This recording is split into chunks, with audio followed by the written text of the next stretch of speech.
Mary's personality is very hard. She's a she's very aggressive personality, not physically, but like go in, get it done. Doesn't matter your age, doesn't matter your capabilities, it doesn't matter when she asks. You go in, you get it done. If you complain, you get in big trouble. If you don't do it exactly to her specifications, you get in big trouble. If you have questions about how to do it better, you get in trouble. If you didn't do it in a timely manner, you get in trouble. So there were a lot of like, she was very, very hard and she was very strict, and she tended to pick on me a lot more so than the other kids. I couldn't tell you why, but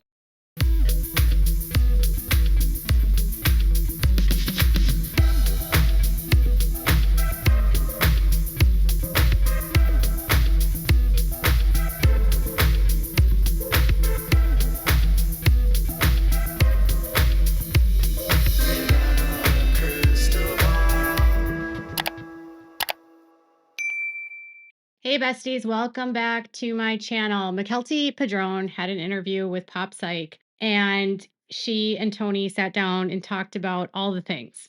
And I do not watch this channel normally, and I don't really pay attention to content from other creators.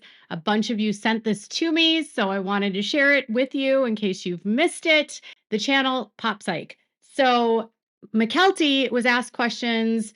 David is a psychologist, and so he looks at, reality television from a psychological perspective. He's able to sort of understand the dynamics that we see play out, discuss narcissism, the narcissistic things that happen with narcissistic families. And in this episode with Mykelti and Tony, they talked about why she moved, what her relationship was like with Meri. Why does everyone dance around what the topic is about Meri? What's going on with Robyn? What's going on with Cody? All of these different interlane topics. And while discussing Meri, this was interesting to me because as I was watching it, I get a text message from a girl that's from the AUB that I'm friends with. And she grew up with Meri's youngest sisters, and she was really good friends with one of Meri's younger sisters. And you guys probably know of her in my comments as Ellen. So Ellen was good friends with one of the sisters. And one thing that Ellen has always said to me about Meri's family is that they're bullies and they're very aggressive. They have really big tempers and they're intimidating. And so they can be very verbally loud. They overreact. She said she has told me stories about being in school because Meri's dad was a teacher. And, her dad, she told me a story once of having to like run, like hide under, I think she said stairs, maybe it was a desk from Bill because he was known to be kind of violent. I'm pretty sure she told me once that Bill hit her on the head with a brush or with a ruler. I can't remember. But Ellen had empathy for the girls because Bill was so abusive, but it also was very hard to be friends with them because they were so intimidating, so verbal, so, they were bullies. I can't describe it any other way. And you know how sometimes when you're bullied as a kid and you have abusive parents, you become a bully? That's kind of how it was. So anyway, Ellen sends me a text and she's all, this is exactly what it was like to be around her younger sisters. Exactly. I completely empathize and understand what Mykelti went through. Check this out. most of us don't get along with her because of how she treated us when we were younger. And even as she got older, she would do that classic, I'm so sorry, I love you, I'll treat you better, let's just go play and have a nice girl date or whatever. And then it's like right in the middle, she'd get mad at you for something, and then somehow it would become your fault. And then it would backpedal to where you were apologizing for something she did, and you were suddenly in trouble and you felt like you were guilty and you felt like it was an honor to be in her presence and amongst her, but you were still in the wrong and you were bad. What she's describing here reminds me specifically of the episode when Cody and the wives are out for lunch or they're out on a vacation with Joe Darger and his wives, right? And Cody and them are all sitting out. I don't know if it's at a breakfast or if it's a dinner. and they're talking about living in one home. And during the conversation, Cody makes a comment about how he's had wives that are that have found sharing a kitchen is abusive. And then Meri starts belligerently crying because she knows that Cody's talking about her. And then she's like saying, "I'm sorry, Janelle. I didn't mean it." And she had all these excuses. Because I know that Janelle feels like I abused her in our relationship in the beginning. And that was not ever my intention. Janelle, I want you to know that. It wasn't ever my intention to be abusive to you. It's a personality difference. It was, to me, it was, I was raised in a way that I could say how I felt and I could say what I wanted, and ended up looking abusive and feeling abusive. And then through the process, as she's crying and explaining that, she just doesn't know. She knew that she could speak this way and she grew up and she could say things. It's not that she could say things. It was that she was screaming at people. She had high expectations. She was making demands. She would penalize people if they didn't do what she wanted. She might not physically hurt you, but she'll make you hurt emotionally. She might call you names. She might belittle your appearance. She might mock you. She might taunt you. She might scream at you. She might, if you're a child, punish you. And ultimately, the wives would always end up apologizing to Meri for what Meri did to them. So I understand where Mykelti's coming from. She explained that Meri often would explode at them during lunches or dinners, and she shared a specific example. So one time in Wyoming at the dinner table, she's taking care of us. My mom's off working one of her night shifts at the museum. Janelle's working late. Dad's traveling somewhere for some sort of thing with a sales company, whatever. So Meri's got all of his kids. She's feeding us dinner. I'm probably about 7 at the time. Hunter's about 8 months younger than me. Maddie's 8 months older than me. So we're all pretty close to the same age. Aspen's a year and a half older than me. We're all sitting at the dinner table eating our food. If Meri cooked something, by the way, it was disgusting. Always nasty. Yeah. Gross. Don't eat Meri's food. It was not fun. Side shots. Side shots. But we were kids. We were teasing. We were eating dinner, so we were sticking our tongues out at each other. And she told us to stop doing it, and obviously we're kids. We're going to keep doing it. We're sticking out our tongues at each other. There's nothing wrong with that. So we keep doing it. She keeps telling us to stop. And then finally, after I do it one more time, she screams at me specifically, "Mykelti, I told you to stop. You're done." She grounds me from finishing dinner. I have to leave the table. The rest of the kids stay at the table and they can keep eating, and I can hear them giggling and Meri still yelling at them to stop sticking their tongues out. But I'm sitting in a corner with my arms and my head bunched up together in my bedroom. So that's kind of a specific example. And that's actually one of my only memories from Wyoming. Man, I hate parents that ground you and take away food. I grew up like that. And that's something that Frankie used to do to her kids. She would take food away from them when they misbehaved, whatever it was that she felt they were doing.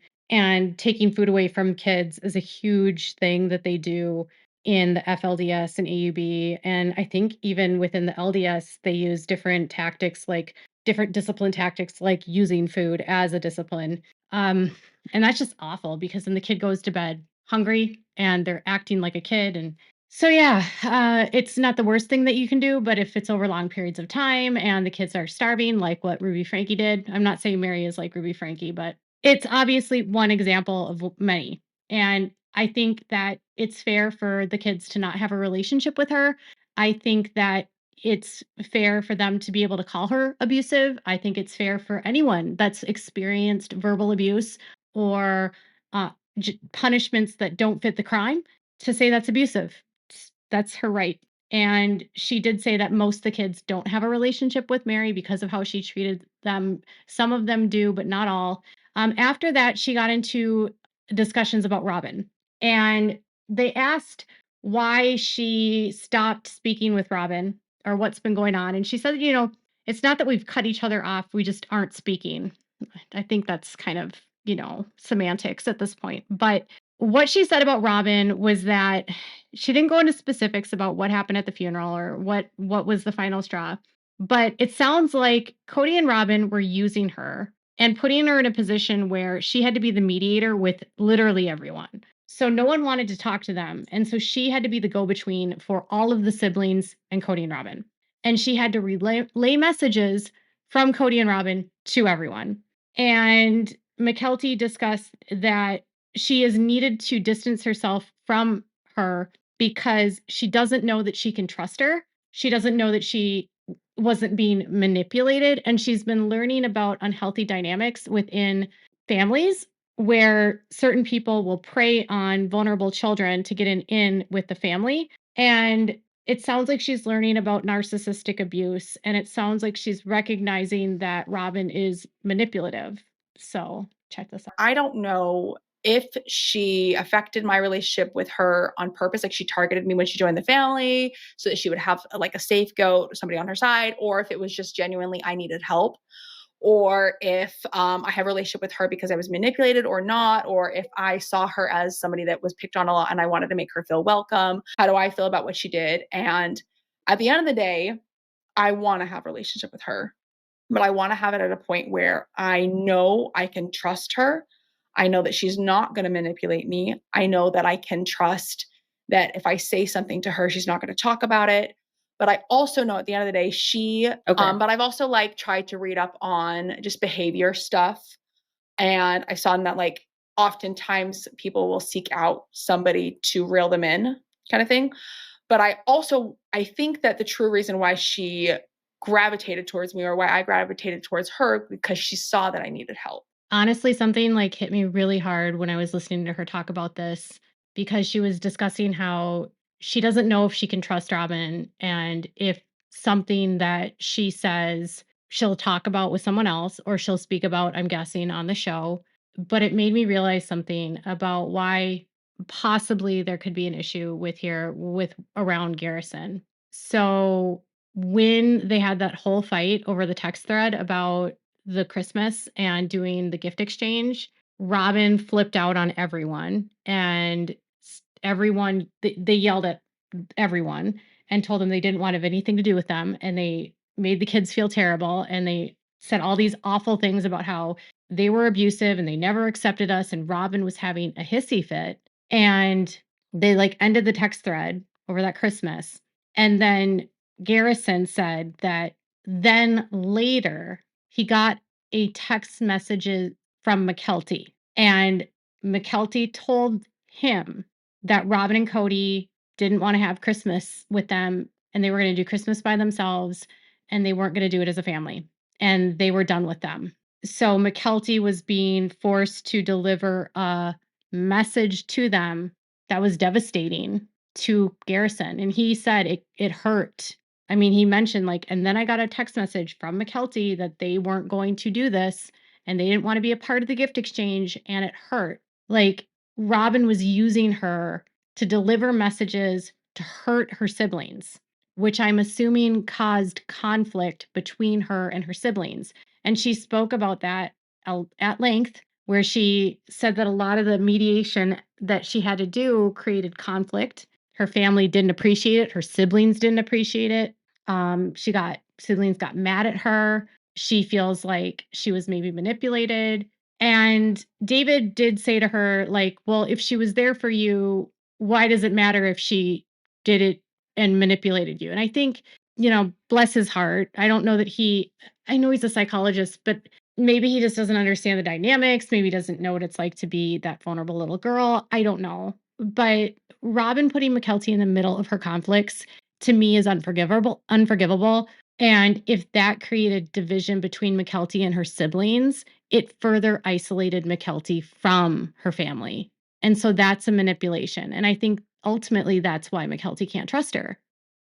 Into difficult situations with these things is that when you know that they actively or have hurt other people that you love, and that's when things get messy. Like the same reason that Allison struggles with Cody because she loves Christine.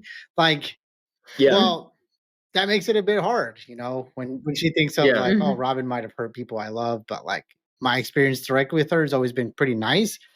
It's pretty messy, and I think she has a hard time wading through the mess. yeah, through my all of it. mom Yeah, doesn't Mhm. like it's for sure complicated. all of my siblings don't like have a good relationship with her. The rest of my moms don't have a good relationship with her. So why do I? Kind of thing. Yeah. Yeah. So the first couple years of the Patreon, all of you used to get so annoyed because you felt like Mykelti was doing the parodying of Cody and Robyn and like literally just repeating and regurgitating their bullcrap, right? And you all were like, she's just a little flying monkey for them. She would talk crap about her younger brothers. She would say relationships go both ways. She was defensive about Cody when he was kicking out the boys and talking crap about the boys, agreeing with Cody about it. And I think once you lose a sibling and you realize you've been manipulated, you're going to start to evaluate things. And then, like Tony said, she's hurt everyone else and everyone has the same opinion but her. So why is that? You know, the best way to get out of narcissistic abuse is to go no contact and to be able to sift through what's real versus what's false. And the best way to get clarity is to not have them in your ear manipulating. And because narcissists triangulate and they constantly put other people in your relationships, it creates chaos because you become part of their drama. And then conflicts surround you because of them, because you've been put in the middle of their drama. And it's all as a technique so that you're not looking at the narcissist. And I think that Robyn has used her and did manipulate her. And so did Cody. They were using her to do their dirty work. And she, I think, understands that now. I feel sad that it took her this long.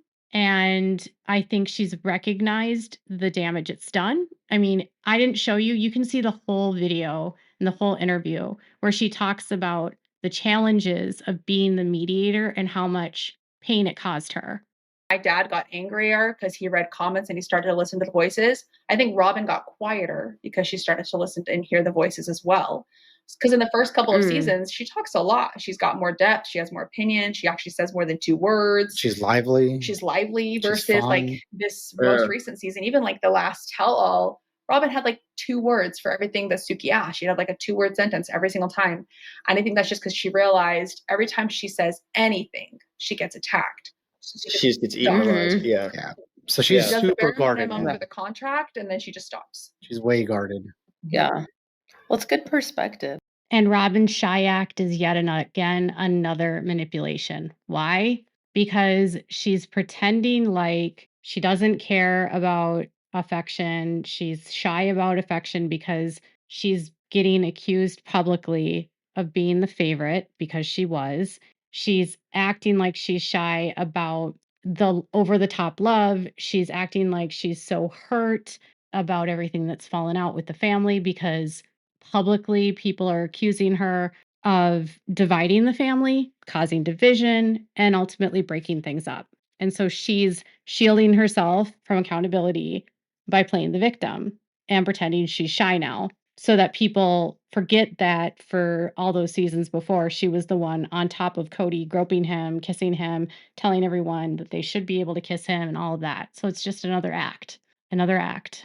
So you can watch the whole interview on Pop Psych. There's a lot more that's covered than just what I shared with you. And tell me what your thoughts are in the comments below. Make sure to give this video a thumbs up. Make sure to subscribe to my channel if you haven't subscribed and click the bell so you never miss a video. Thanks so much for watching. Bye, besties.